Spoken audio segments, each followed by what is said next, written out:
Shabbat Shalom, and thank you for sharing your children with us. As most of you know, we don't have any children of our own, but we are really good at borrowing them from family and friends and giving them back for retraining. So here is an updated version of what we said last year, and by the way, Tony did get an opportunity to speak eventually. Just wait a minute. What a journey we are on in this life. We are born, we are hopefully happy kids, nurtured by our family and our community, and we grow up, and for most of us, we find a special person to spend our lives with. We start our own families, but not for all of us. Let us tell you a little bit about ourselves. Our lives together didn't start until rather later than most. We met in our late 30s, and to the relief of our families and friends, we married. That's a long and I think beautiful story that I'm sure Tony does not want me to repeat again. Needless to say, our weddings brought joy to us and all who attended here and in Manchester over 22 years ago. But who's counting? Our life together so far has been filled with many great things, and unfortunately some sad ones. As many of you know, we celebrate a wedding anniversary season in a month or so before Pesach.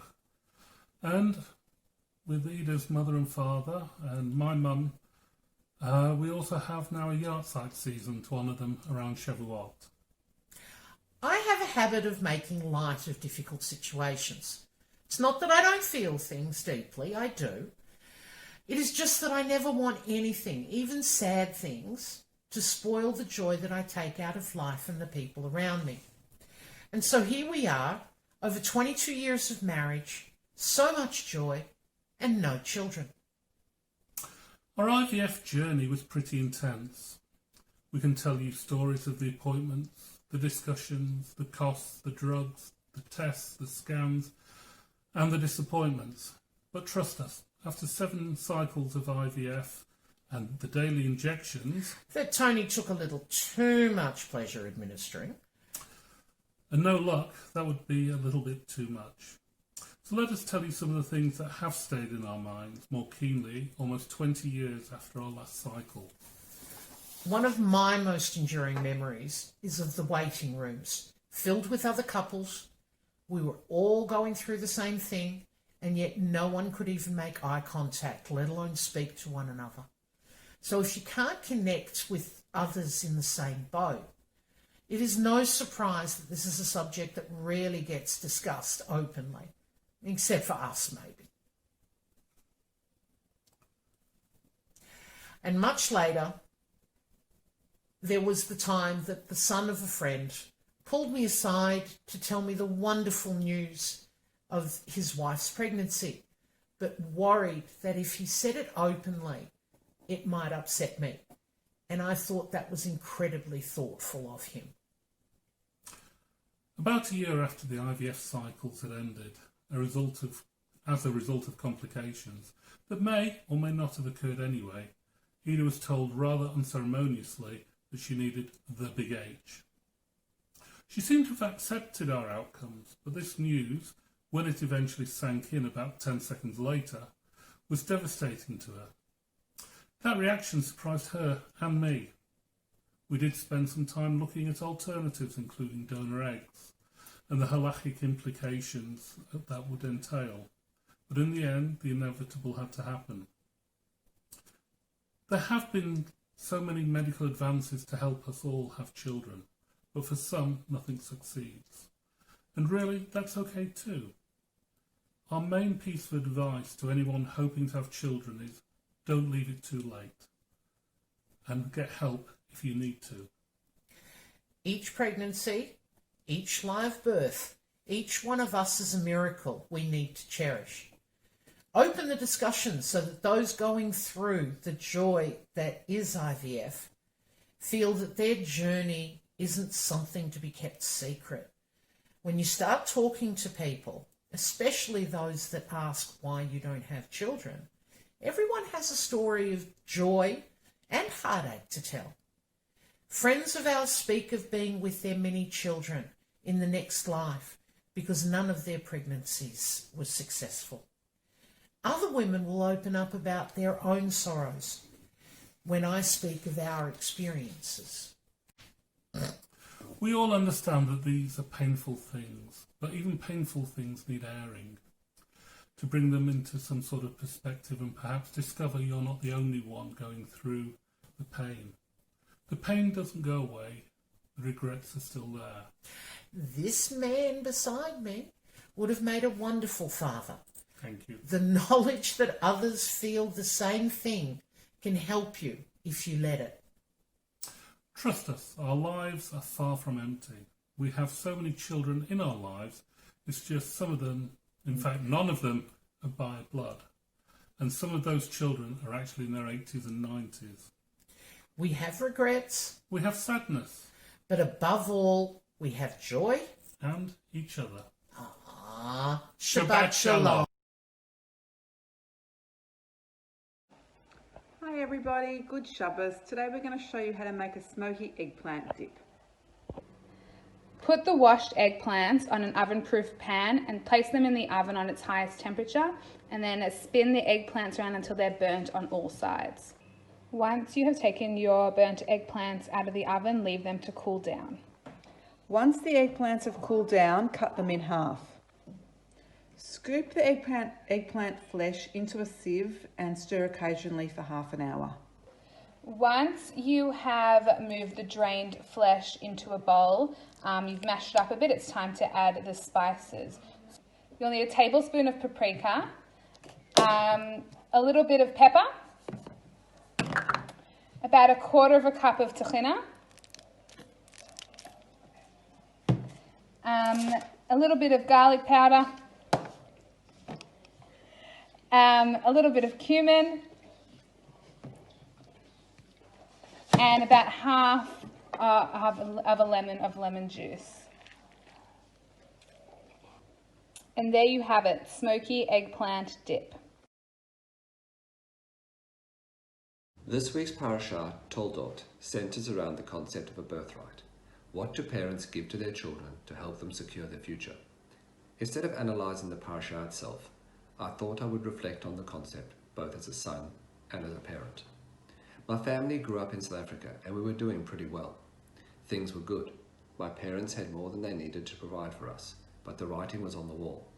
A stint in the army loomed in my future, and there were far more opportunities for my younger siblings and I elsewhere in the world. We came to Australia when I was almost finished high school. All three of us have flourished here in Australia, and those opportunities were made available to us by the sacrifices of our parents. They started again. My mum started working again for the first time since before I was born. My dad had to find a job and build up everything basically from scratch. And they worked hard to give us what they believed we deserved, including sending us to a Jewish school. But they did it for their kids, and things have turned out pretty well, both for them and for us.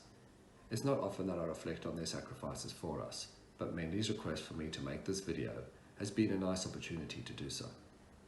And at the same time, I find an opportunity to think about what we're giving to our children, how hard we work to give them the opportunities they have, whether it be sending them to a Jewish school or running the parent taxi service, or instilling in them the values we hope will set them up for a good future.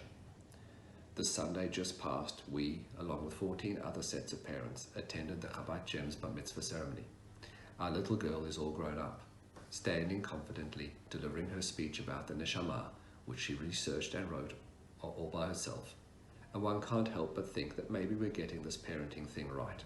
Maybe just a little bit.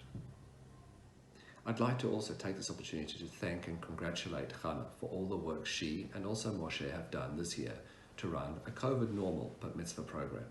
She moved things around, adjusted ideas, and managed to deliver a beautiful and meaningful program under very difficult circumstances. And the ceremony on Sunday was beautiful, watched by family and friends all over the world. The work that Hannah and Moshe do within this community helps us together to give our kids the birthright they deserve. It seems to be a week for families to think about their children and what we wish for them and to watch them grow. Coincidentally, next week is the anniversary of Noah's Parsha, and we continue to watch him develop as a young man. And we take the opportunity this week as well to wish the entire Groner family Mazel Tov on the engagement of Chaim and Razel. While Toldot seems full of deception and lies and maneuvering, I choose to look at the good that comes from it. Yaakov goes on to become one of the fathers of our nation. And in this week of bat mitzvahs and bar mitzvah anniversaries and engagements, I take the opportunity to recognize and thank those around me who have supported my efforts to earn a birthright and help me pass it on to my kids. Shabbat Shalom. The yard sites for the upcoming week. Shaya Chaskell for your wife, Barry and Jason Feldman for your father, Frank Greenstein for your father, Mandy Geselter for your father, Mary New for your father, Ruth Kestenberg for your mother, Craig Levin for your sister, Robin Nemeth for your father, and Rosalie Aroni for your mother. May you all have long life.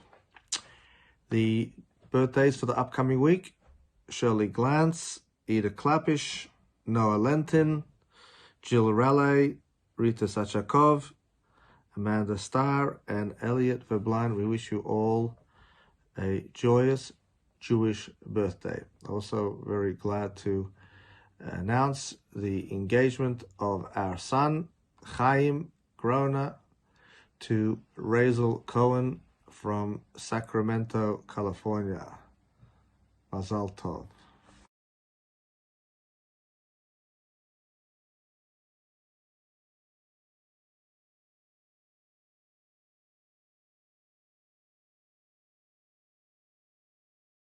In this week's Parsha, we read a story that is disturbing to many, and that is the famous story where Isaac was getting old and he was going to bless his oldest son, the firstborn Esau. And while Esau was hunting for food to bring to his father to receive the blessing, Rivka, Yitzchak's wife, calls in the younger son, Yaakov, dresses him with Esau's clothes, puts goat skin on his neck and arm to simulate the feel of his hairy brother, gives him a dish and sends him to Isaac to receive the blessings, which he did.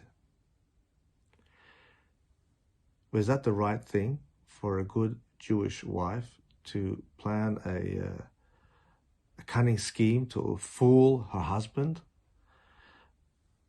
Rivka had a good reason that Esau was undeserving for the blessings and Jacob was, as the Torah says openly, that Esau was a man of the field, a hunter, a murderer, a very corrupt person who actually sold the birthright to Jacob. He despised the birthright. He didn't even want it. Jacob, on the other hand, was a wholesome, sincere, a dedicated person who is worthy to receive the blessings, which means who is worthy to receive the Abrahamic legacy, the covenant of Abraham, to pass down the belief in one God and to spread the word of God. Obviously, Jacob was the worthy one, not Esau, which Isaac would understand that. So why couldn't she just tell him directly and openly that, wait a second, Esau is not the worthy child to receive the blessings, but Jacob is. Why did she have to fool him? Much ink has been spilled on this story with many, many incredible interpretations and explanations. I would like to share with you a very straightforward, simple, rational one. Based on the verses in the Parsha, we see that Rivka actually did tell Yitzchak what she felt about the difference between the two children. Not only once, but many times. It was actually obvious to both of them, the difference between the two. But Yitzchak had this maybe unrealistic hope about Esau. And this was accelerated by the fact that Esau himself used to fool Isaac by asking very scholarly halachic questions, which came across that he is very pious, which in some way fooled Isaac, but not Rivka. Rivka saw through it and saw where he was really holding. But Yitzchak had this unrealistic hope that Esau will eventually see the light. He will turn a corner. And he actually felt that if he gives Esau the spiritual blessings, this will uplift him and change him for the better. But Rivka thought otherwise. An example you can give is if you have a child, God forbid, who is a drug addict and needs to be rehabilitated, which costs money, you don't give the child money and say, go rehabilitate yourself. Obviously, the child will just abuse that money and actually buy more drugs and become more addicted. So Rivka felt, you don't give the blessings, the spiritual energy, spiritual strength to a corrupt Esau, he will abuse it even more, make it worse. Rather give it to Jacob, who knows how to utilize it properly, and eventually will be able to rehabilitate Esau on the way. But Yitzchak never accepted Rivka's vision, and he was still stubborn about blessing Esau. And the time came, Rivka heard that he was going to bless Esau.